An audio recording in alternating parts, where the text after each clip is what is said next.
नमस्कार। आकाशवाणी देहरादून से प्रस्तुत हैं प्रादेशिक समाचार। पहले मुख्य समाचार। प्रधानमंत्री नरेंद्र मोदी ने नई दिल्ली में सेमिकॉन इंडिया 2025 का उद्घाटन किया। प्रदेश सरकार ने राज्य में अब तक 7,500 हेक्टेयर से अधिक भूमि को अतिक्रमण से मुक्त कराया। मुख्यमंत्री पुष्कर सिंह धामी ने मसूरी गोलीकांड की 31वीं बरसी पर शहीद राज्य आंदोलनकारियों को श्रद्धांजलि अर्पित की। और प्रदेश में बारिश से जनजीवन प्रभावित, देहरादून, नैनीताल, चंपावत, ऊधम सिंह नगर जिलों के कुछ स्थानों पर आज भारी बारिश का रेड अलर्ट। प्रादेशिक समाचार के साथ मैं जयवीर सिंह। और अब समाचार विस्तार से।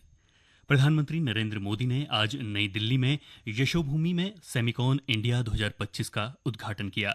इस अवसर पर उन्होंने कहा कि दुनिया भारत पर भरोसा करती है और भारत के साथ सेमीकंडक्टर का भविष्य बनाने के लिए तैयार है। और ये जो कॉम्बिनेशन बना है उसका एक ही मैसेज है, the world trust India, the world believes in India and the world is ready to build the semiconductor future with India।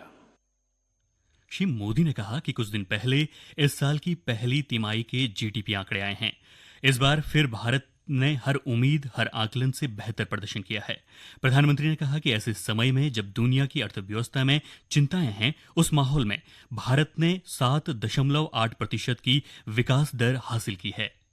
इस साल के पहले क्वार्टर के जीडीपी नंबर आए हैं। एक बार फिर भारत ने हर उम्मीद, हर अपेक्षा, हर आकलन से भी बेहतर प्रदर्शन किया है। एक तरफ जब दुनिया भर की इकोनॉमीज में चिंताएं हैं, आर्थिक स्वार्थ से पैदा हुई चुनौतियां हैं, उस माहौल में भारत ने 7.8% की ग्रोथ हासिल करके दिखाई है। और ये ग्रोथ हर सेक्टर में है, मैन्युफैक्चरिंग, सर्विसेज, एग्रीकल्चर, कंस्ट्रक्शन, हर तरफ उत्साह नजर आ रहा है। भारत आज जितनी तेजी से ग्रो कर रहा है, इससे हम सभी में, इंडस्ट्री में, हर देशवासी में नई ऊर्जा का संचार हो रहा है। ग्रोथ की यही दिशा है तो भारत को थर्ड लार्जेस्ट इकोनॉमी बनाने की तरफ तेजी से बढ़ना पक्का हो चुका है। यह 3 दिवसीय सम्मेलन देश में एक मजबूत और टिकाऊ सेमीकंडक्टर इकोसिस्टम को आगे बढ़ाने पर केंद्रित होगा। इसमें सेमिकॉन इंडिया कार्यक्रम की प्रगति, विनिर्माण, अनुसंधान और विकास तथा आर्टिफिशियल इंटेलिजेंस में नवाचार, निवेश के अवसर, राज्य स्तरीय नीति कार्यान्वयन संबंधी विषयों पर सत्र आयोजित किए जाएंगे। प्रदेश सरकार ने उत्तराखंड की जनसांख्यिकी संरचना को संरक्षित रखने के लिए अब तक 7,500 हेक्टेयर से अधिक भूमि को अतिक्रमण से मुक्त कराया है। मुख्यमंत्री पुष्कर सिंह धामी ने सोशल मीडिया पोस्ट में बताया कि यह कार्यवाही न केवल राज्य के भू संसाधनों की सुरक्षा सुनिश्चित करती है, बल्कि सामाजिक संतुलन और सांस्कृतिक पहचान को भी बनाए रखने में सहायक है। उन्होंने कहा कि प्रदेश सरकार प्रदेश के मूल स्वरूप की रक्षा के लिए पूरी तरह प्रतिबद्ध है।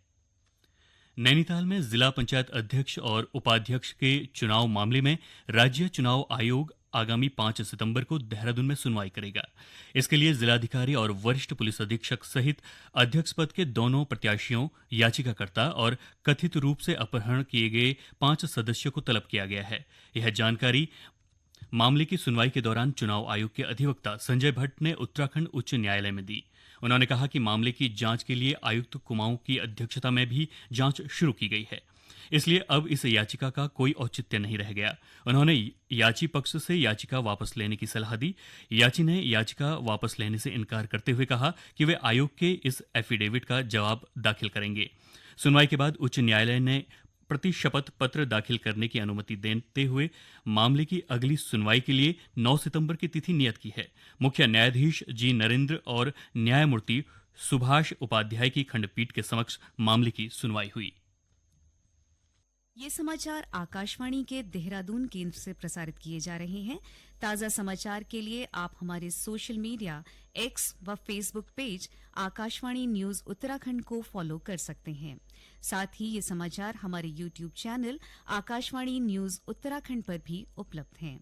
मसूरी गोलीकांड की 31वीं बरसी पर शहीद राज्य आंदोलनकारियों की स्मृति में आज मसूरी में श्रद्धांजलि कार्यक्रम का आयोजन किया गया। इस अवसर पर मुख्यमंत्री पुष्कर सिंह धामी ने शहीद राज्य आंदोलनकारियों को श्रद्धांजलि अर्पित की।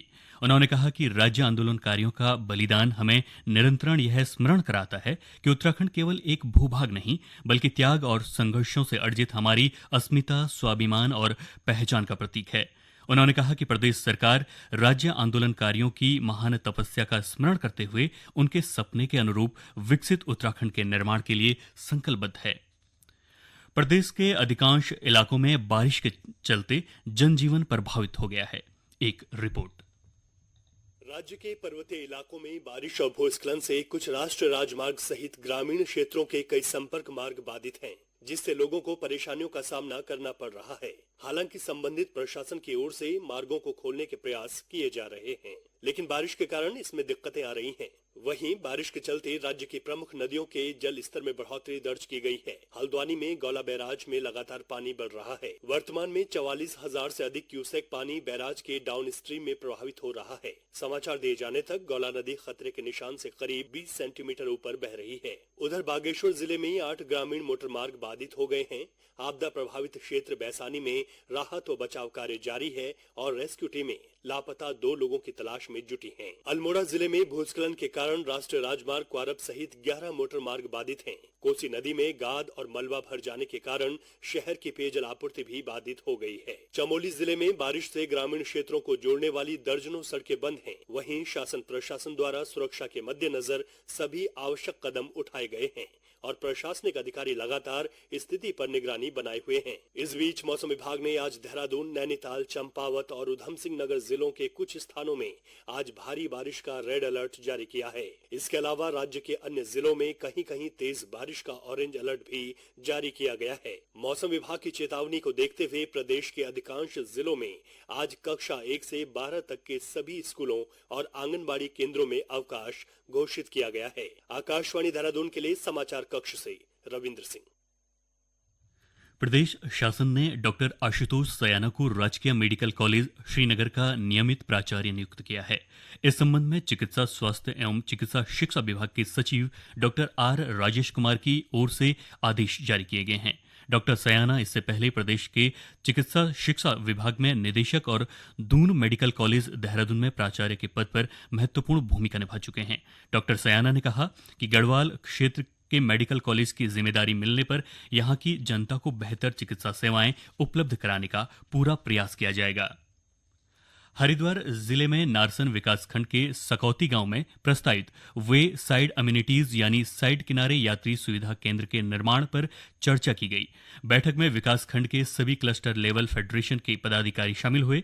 जिला परियोजना प्रबंधक संजय सक्सेना ने पदाधिकारियों को यात्री सुविधा केंद्र के बारे में विस्तार से जानकारी दी। उन्होंने इस परियोजना के तहत होने वाले कार्यों और फंड के उपयोग के बारे में जानकारी देते हुए कहा कि यह सुविधा केंद्र यात्रियों के लिए उपयोगी साबित होगा। जिला परियोजना प्रबंधक ने इस तरह के केंद्र लोगों को साफ सुथरे वातावरण के साथ ही शौचालय, पार्किंग, जलपान और स्थानीय उत्पादों की बिक्री की सुविधा प्रदान करते हैं। यह केंद्र स्थानीय रोजगार के अवसर भी पैदा करता है।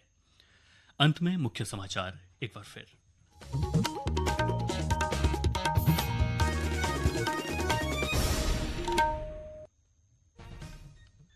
प्रधानमंत्री नरेंद्र मोदी ने नई दिल्ली में सेमिकॉन इंडिया 2025 का उद्घाटन किया।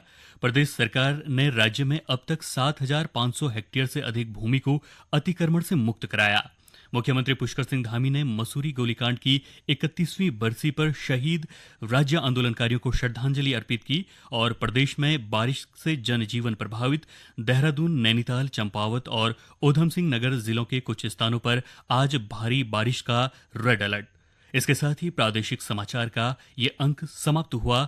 अगला समाचार बुलेटिन शाम 6:30 बजे प्रसारित किया जाएगा। नमस्कार।